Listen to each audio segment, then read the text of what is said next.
L'ancienne reine Élisabeth a toujours été connue pour son merveilleux sens de l'humour. Mais en plongeant dans les secrets les plus sombres de la famille royale, nous avons une révélation étonnante qui vous fera froid dans le dos.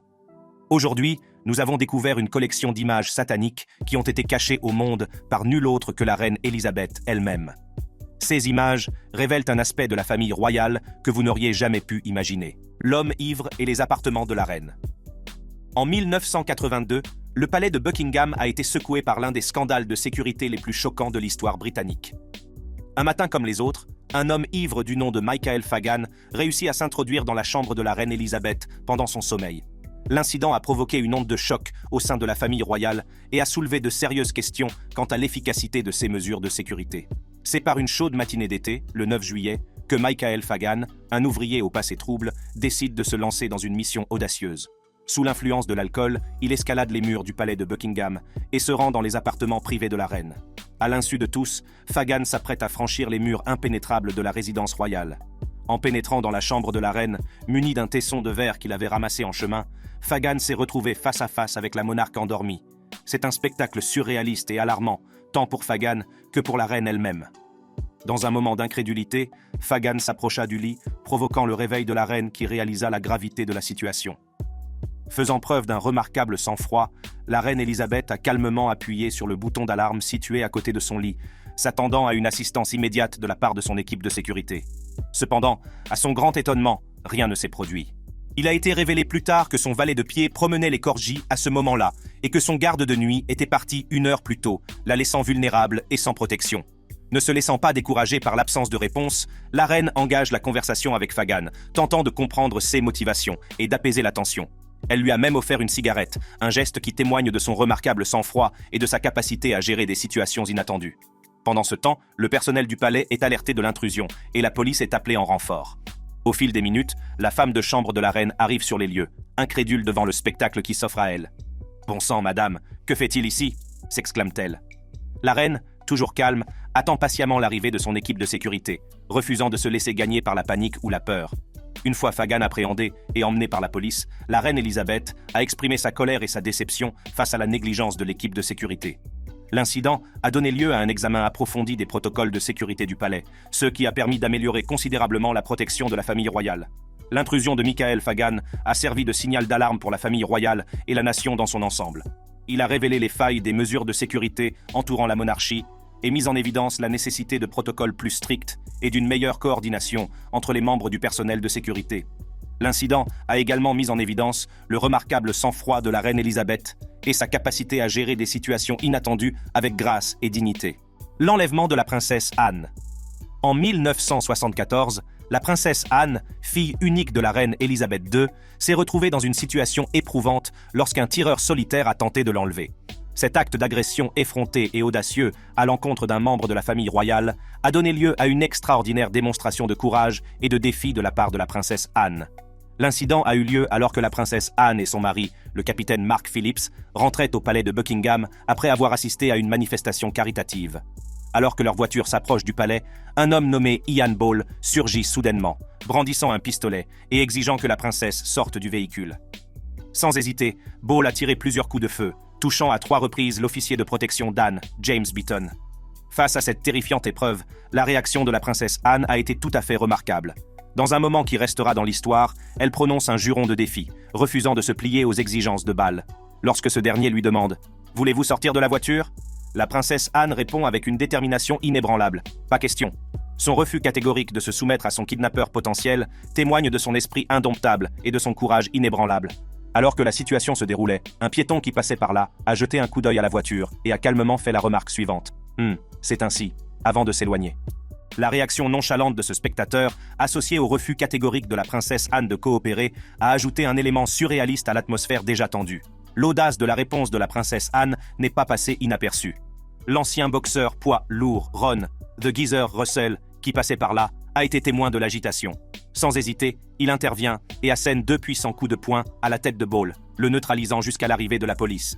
La tentative d'enlèvement de la princesse Anne a provoqué une onde de choc au sein de la famille royale et de la nation tout entière. Elle a mis en évidence la vulnérabilité des membres de la monarchie, même les plus protégés, et la menace permanente du danger.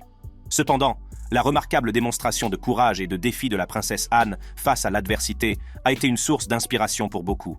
Son refus de succomber à la peur et sa détermination inébranlable à se protéger ont démontré sa résistance et sa force de caractère. La réaction de la princesse Anne est devenue un symbole de défi face à ceux qui cherchaient à nuire à la famille royale et un témoignage de l'esprit indomptable qui anime la maison de Windsor. Les cheveux de la princesse Diana sont en feu. Dans le monde de la royauté, même les exercices d'entraînement peuvent prendre des tournures inattendues. C'est ce qui s'est passé lors d'une séance impliquant la princesse Diana et le roi Charles, au cours de laquelle le Special Air Service, SAS, a joué un rôle crucial. Les SAS, connus pour leur entraînement rigoureux et leur expertise dans les situations à haut risque, étaient chargés de préparer la famille royale à d'éventuelles missions d'enlèvement et de sauvetage. Lors de cet exercice particulier, le SAS avait minutieusement mis en place une simulation d'assaut d'un bâtiment contenant des otages. Les sauveteurs, dont la princesse Diana et le roi Charles, devaient évoluer dans le scénario à l'aide de Range Rovers et de grenades assourdissantes. L'excitation était à son comble lorsque le couple royal s'est préparé à participer à l'exercice. La princesse Diana, connue pour son esprit d'aventure, était ravie de l'occasion qui lui était donnée de participer. Désireuse d'apporter sa contribution, elle a même proposé de conduire l'une des Range Rovers. Elle était loin de se douter que cette décision mènerait à un incident époustouflant dont on se souviendra pendant des années. Alors que l'exercice commence, la princesse Diana fait monter en régime le moteur de la Range Rover et s'approche du bâtiment avec détermination. Cependant, au milieu du chaos, elle oublie de remonter sa vitre. Cet oubli, apparemment anodin, allait avoir des conséquences considérables. Alors que les agents du SAS exécutent leur plan d'assaut, des flashbangs explosent, créant un environnement désorientant et intense. Au milieu du chaos, une balle d'une des grenades assourdissantes s'est retrouvée dans les cheveux de la princesse Diana. À son insu, le plomb s'est enflammé et ses cheveux ont pris feu. En quelques secondes, la situation est passée d'un exercice d'entraînement à un incident potentiellement dangereux. Heureusement, un officier du SAS a rapidement remarqué les flammes qui envahissent les cheveux de la princesse Diana et s'est empressé d'intervenir. D'un geste rapide, il a tapoté ses cheveux pour éteindre le feu, s'assurant ainsi que la princesse bien-aimée ne subisse aucun dommage. Si la réaction rapide de l'officier a permis d'éviter des blessures graves, l'incident a laissé une trace indélébile dans la mémoire des personnes présentes. Le prince Charles et son entourage, pris au dépourvu par la tournure inattendue des événements, n'ont pu s'empêcher d'éclater de rire. Ce fut un moment de soulagement et d'amusement au milieu de l'intensité de l'exercice. Le roi Charles et la princesse Diana ont évité la bombe. Au début des années 1980, le monde était captivé par le glamour et la musique du groupe emblématique Duran Duran. Le public était loin de se douter qu'en coulisses, un sinistre complot se tramait qui ne visait personne d'autre que le prince Charles et la princesse Diana. L'armée républicaine irlandaise, IRA, avait jeté son dévolu sur le couple royal, planifiant un attentat à la bombe dévastateur lors d'un concert de Duran Duran.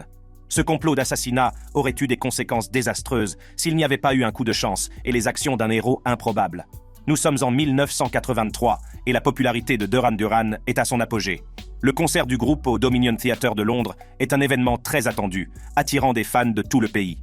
À l'insu des participants, l'IRA s'est infiltré dans la salle de concert avec un plan mortel. Sean O'Callaghan, un informateur de la police irlandaise, avait été chargé par l'IRA de poser une bombe lors du concert. Armé de $2 300, d'un faux permis de conduire et d'un plan de collecte d'explosifs, O'Callaghan était sur le point de commettre un acte terroriste dévastateur. Mais le destin en a voulu autrement. O'Callaghan, déchiré entre sa loyauté envers l'IRA et sa conscience, a pris une décision cruciale. Il décide d'informer ses supérieurs policiers du complot, dans l'espoir d'éviter une tragédie. Alors qu'il se rend à Londres, l'incertitude le guette. Jusqu'où doit-il aller? Doit-il poursuivre son plan ou faire marche arrière? Scotland Yard, conscient des intentions de l'IRA, décide de divulguer des informations sur la présence d'un chacal de l'IRA en ville. Cette manœuvre stratégie fait monter la pression et crée une atmosphère de suspicion. Cette fuite oblige O'Callaghan à reconsidérer ses actions, car il ne peut plus agir sans attirer l'attention sur lui. Pendant le concert, le prince Charles et la princesse Diana, parfaitement inconscients du danger imminent, apprécient la musique et la compagnie de la foule. Ils sont loin de se douter que leur vie est en jeu. La bombe, si elle avait été posée avec succès, aurait causé une dévastation et une perte inimaginables. Grâce à la fuite et aux mesures de sécurité renforcées qui ont suivi, le complot de l'IRA a été déjoué. Le concert s'est déroulé sans incident, et le prince Charles et la princesse Diana en sont sortis indemnes. Le monde a poussé un soupir de soulagement collectif, ignorant que la tragédie avait été évitée de justesse. Roger Taylor, le batteur du groupe Duran Duran, n'oubliera jamais ce moment. Dans une interview, il a décrit ce moment comme le plus effrayant de sa vie, réalisant l'ampleur de la menace qui planait sur le concert. Diana a sauté d'un balcon.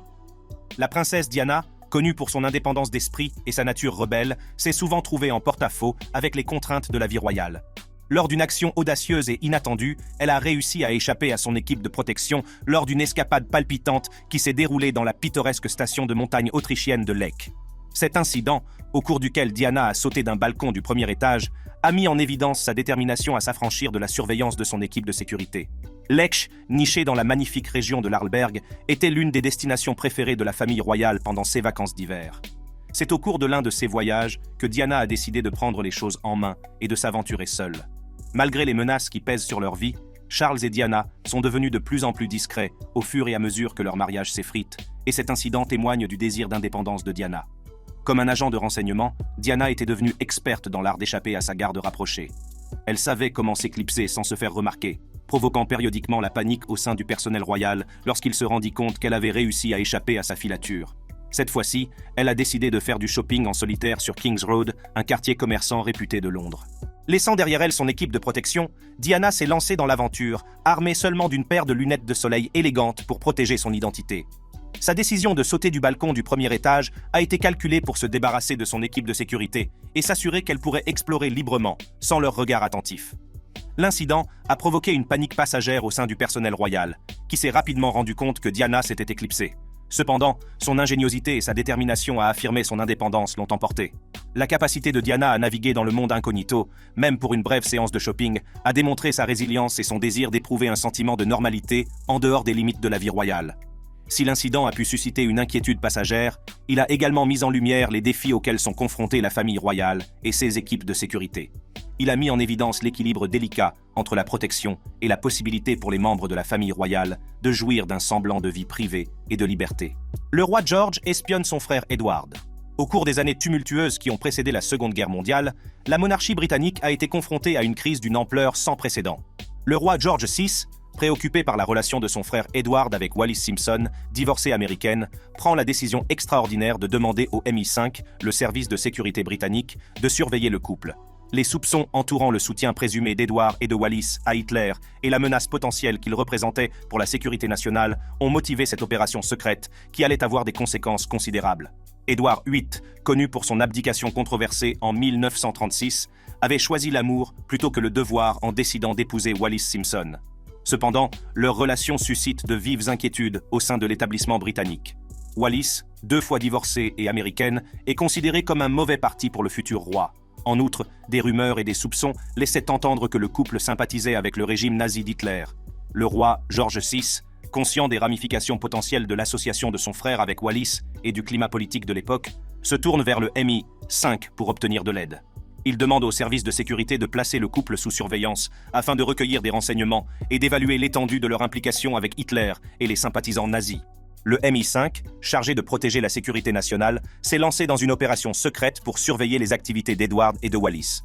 La surveillance a révélé des informations surprenantes sur les relations et les interactions de Wallis avec diverses personnes, dont un charmant vendeur de voitures qui recevait des faveurs financières et des cadeaux de sa part. Plus inquiétant encore, des preuves suggèrent que Wallis a développé une relation avec Joachim von Ribbentrop, le ministre des Affaires étrangères d'Hitler.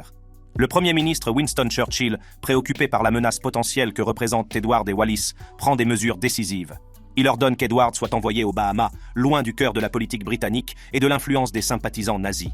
Edward, désormais marié à Wallis, accepta à contre-cœur cet exil et le couple traversa la guerre en tant que gouverneur et femme de gouverneur des Bahamas. L'opération de surveillance menée par le MI5 a mis en lumière le réseau complexe de relations et de menaces potentielles au sein de la famille royale britannique. Elle a révélé jusqu'où le roi George VI était prêt à aller pour protéger la nation et maintenir l'intégrité de la monarchie. La décision de surveiller son propre frère témoigne de la gravité de la situation et de l'importance de la sécurité nationale en période de conflit mondial. L'opération de surveillance a également soulevé des questions sur les liens de la famille royale avec l'Allemagne nazie et sur sa volonté de garder ses ennemis proches. Les informations recueillies par le MI5, y compris la correspondance sensible entre Edward et diverses personnes, pourraient avoir permis de mieux comprendre les liens et les motivations de la famille royale. L'ami de la reine Elisabeth Eyre était un maître de l'espionnage. Sous le règne de la reine Elisabeth Eyre, le domaine de l'espionnage et du renseignement a pris une nouvelle dimension avec la présence de Francis Walsingham, le premier maître espion de Grande-Bretagne.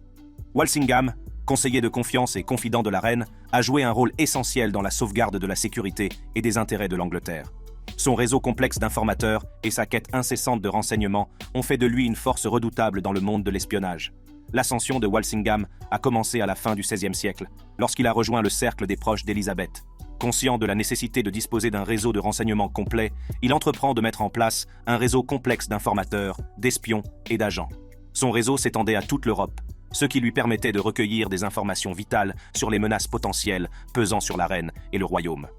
L'une des réalisations les plus remarquables de Walsingham est son rôle dans la découverte du complot de Babington, une conspiration visant à assassiner la reine Élisabeth et à la remplacer par Marie, reine d'Écosse. Grâce à son réseau d'informateurs, Walsingham a intercepté des lettres codées échangées entre Marie et ses partisans, révélant leurs plans dans les moindres détails. Ces renseignements ont permis à Walsingham de déjouer le complot et ont finalement conduit à la chute de Marie. Les méthodes de Walsingham étaient souvent impitoyables et inflexibles. Il employa toute une série de tactiques, notamment la surveillance, l'interception de la correspondance et l'utilisation d'agents doubles. Ces informateurs infiltrent divers cercles, y compris les réseaux catholiques et les ambassades étrangères, et lui fournissent des informations précieuses sur les menaces potentielles qui pèsent sur le règne de la reine. L'un des informateurs les plus célèbres de Walsingham était l'agent double Robert Paulet. Paulet a joué un rôle crucial dans la collecte de renseignements sur les conspirations catholiques et les complots contre la reine.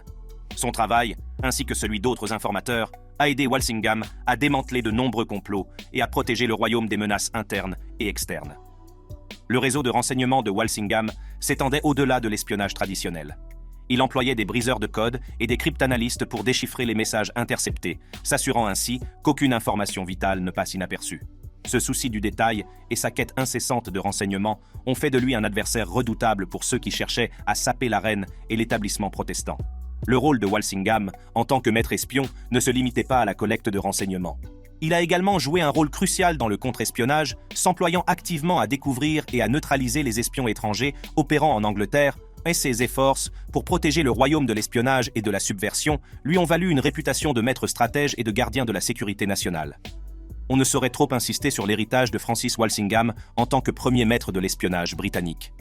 Son dévouement à la protection de la reine Élisabeth et du royaume, la mise en place d'un réseau de renseignements sophistiqué et son engagement inébranlable à recueillir des informations vitales ont ouvert la voie au développement des agences de renseignement modernes. Les contributions de Walsingham au domaine de l'espionnage à l'époque élisabéthaine ont jeté les bases des opérations de renseignement qui allaient façonner l'avenir de l'Angleterre et au-delà. La reine Victoria contre le gouvernement britannique. La reine Victoria, monarque emblématique qui a régné de 1819 à 1901, était connue pour son caractère bien trempé et son indépendance d'esprit. Cela vaut également pour son approche des questions de renseignement, qu'il a souvent mise en porte-à-faux avec son gouvernement. Tout au long de son règne, la reine Victoria s'est souvent trouvée en désaccord avec ses ministres sur des questions de surveillance, ce qui l'a amené à faire appel à des sources privées et à établir ses propres canaux de renseignement. À l'époque de la reine Victoria, le concept d'une agence de renseignement centralisée, tel que le MI6, le service secret britannique, n'avait pas encore été établi. L'utilisation du renseignement et de la surveillance n'en était qu'à ses débuts, et l'approche du gouvernement en matière de collecte d'informations entrait souvent en conflit avec les méthodes personnelles de la reine. La reine Victoria, consciente de l'importance du renseignement pour la protection de sa dynastie et contournant son cabinet, a cherché d'autres sources d'informations.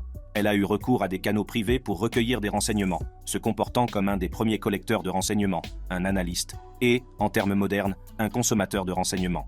Les désaccords de la reine avec ses ministres sur les questions de renseignement découlent de points de vue divergents sur l'équilibre entre la vie privée et la sécurité nationale. La reine Victoria estimait que ces sources privées lui permettaient d'avoir une compréhension plus précise et impartiale du paysage politique, ce qui lui permettait de prendre des décisions en connaissance de cause. L'un des sujets de discorde entre la reine Victoria et son gouvernement est le recours à la surveillance. La reine était souvent en désaccord avec les décisions de ses ministres de surveiller des individus, en particulier ceux qui faisaient partie de son propre cercle. Elle estimait que de telles actions portaient atteinte aux libertés individuelles et minaient la confiance entre la monarchie et ses sujets. Au lieu de cela, la reine Victoria s'est appuyée sur ses propres sources de renseignements, qui comprenaient des correspondances personnelles, des rapports de personnes de confiance et des informations recueillies par le biais de son vaste réseau de contacts. Cette approche lui a permis de se faire une idée des développements politiques et de prendre des décisions en connaissance de cause, sans dépendre uniquement de l'appareil de renseignement du gouvernement.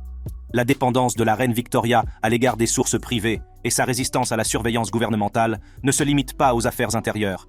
Elle a également utilisé ses canaux de renseignement personnel pour recueillir des informations sur les affaires étrangères, s'assurant ainsi d'une compréhension globale des événements internationaux et de leur impact potentiel sur l'Empire britannique. Si l'approche de la reine Victoria en matière de renseignement a pu la mettre en porte-à-faux avec son gouvernement, elle a également montré sa détermination à garder le contrôle et à prendre des décisions indépendantes. Son recours à des sources privées lui a permis de contourner les canaux traditionnels de collecte de renseignements et de conserver un certain degré d'autonomie dans son processus de prise de décision. Le dossier secret du roi George sur Élisabeth et Philippe. Lorsque la reine Élisabeth II, alors princesse Élisabeth, a commencé à fréquenter le prince Philippe de Grèce et du Danemark, son père, le roi George VI, a d'abord eu des doutes sur leur relation. Inquiet des antécédents, de la loyauté et de la politique de Philippe, le roi prit la décision extraordinaire de demander au service spécial de la police métropolitaine de constituer un dossier secret sur le jeune prince. Les inquiétudes du roi George VI portaient sur divers aspects de la vie du prince Philippe. Des agents de surveillance sont chargés d'enquêter sur le caractère, le comportement et les fréquentations de Philippe. Ils ont fait part au roi de leurs observations détaillées, mettant en lumière des aspects de la vie de Philippe qui ont fait froncer les sourcils au sein de l'établissement royal.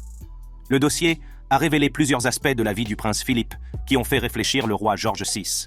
Les agents de surveillance ont noté le langage grossier de Philippe, ses chambres en désordre et ses habitudes de consommation d'alcool tard dans la nuit. Ils ont également découvert que Philippe avait une petite amie canadienne nommée Osla Benning qui travaillait dans la section navale de Hut 4 à Bletchley Park, le centre top secret de décryptage de code pendant la Seconde Guerre mondiale. En outre, les agents de surveillance ont découvert des liens entre les sœurs de Philippe et des personnes ayant des liens avec les nazis par le biais de leur mariage. Ces découvertes ont renforcé les inquiétudes du roi quant à la loyauté de Philippe et à son influence potentielle sur la jeune princesse Élisabeth. Le dossier secret compilé par le service spécial de la police métropolitaine a fourni au roi George VI un aperçu complet des antécédents et des fréquentations du prince Philippe. Il a permis au roi d'évaluer en toute connaissance de cause si le jeune prince convenait comme prétendant à sa fille et comme membre potentiel de la famille royale. Malgré les inquiétudes soulevées par le dossier, la princesse Élisabeth n'a pas perdu son affection pour Philippe. Elle voyait en lui des qualités qui transcendent les observations faites par les officiers de surveillance. L'engagement inébranlable d'Élisabeth à l'égard de Philippe finit par convaincre son père que leur relation est authentique et repose sur des bases solides. Finalement, le roi George VI respecta le jugement de sa fille et donna sa bénédiction à leur relation. Le dossier secret, bien qu'il ait d'abord été un outil pour évaluer l'aptitude de Philippe, a finalement joué un rôle dans la solidification du lien entre le jeune couple. L'espion russe de la reine Élisabeth. Une révélation choquante a ébranlé l'établissement britannique. On a découvert que la reine Élisabeth II avait permis à Anthony Blunt, ancien officier de l'armée britannique et espion du MI5, de continuer à travailler en tant qu'historien de l'art pendant des années, après qu'il eut avoué avoir espionné pour le compte de l'Union soviétique. Cette décision, qui a suscité la controverse, a mis en lumière la complexité des relations entre la reine et Blunt et l'équilibre délicat entre la sécurité nationale et les relations personnelles. L'implication d'Anthony Blunt dans l'espionnage a été révélée en 1964 lorsqu'il a été confronté à des officiers du renseignement britannique au sujet de ses activités en tant qu'espion soviétique. Blunt, confronté aux preuves retenues contre lui, a fait des aveux complets, reconnaissant avoir transmis des informations classifiées à l'Union soviétique alors qu'il était membre de l'équipe d'espionnage de Cambridge. Malgré ces aveux, la reine Élisabeth II a pris la décision extraordinaire d'accorder à Blunt l'immunité contre toute poursuite. Cette décision n'a été rendue publique qu'en 1979, lorsque le Premier ministre Margaret Thatcher a révélé l'implication de Blunt dans l'espionnage à la Chambre des communes. Cette révélation a choqué la nation et soulevé des questions sur le jugement de la reine et sur l'étendue de l'accès de Blunt à des informations sensibles. La décision de la reine de permettre à Blunt de continuer à travailler en tant qu'historien de l'art a été critiquée et examinée de près. Nombreux sont ceux qui s'interrogent sur la sagesse de maintenir un espion avoué à un poste de confiance, surtout s'il a accès à la collection royale et à des informations sensibles sur les œuvres d'art de la monarchie. Une explication possible de la décision de la reine est son désir de maintenir un sentiment de normalité et de continuité au sein de sa maison.